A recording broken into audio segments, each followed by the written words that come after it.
Sinanglao ng Ilocano.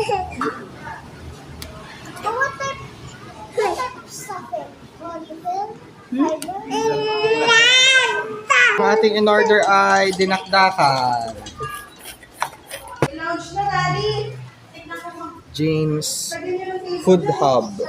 Sinanglao.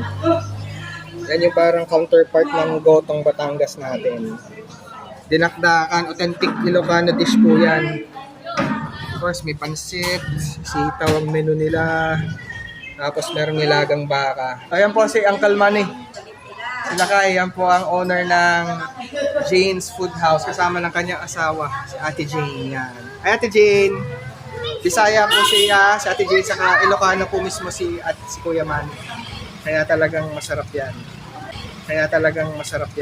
May tuwalya, may karne. Para nga po itong Gotong Batangas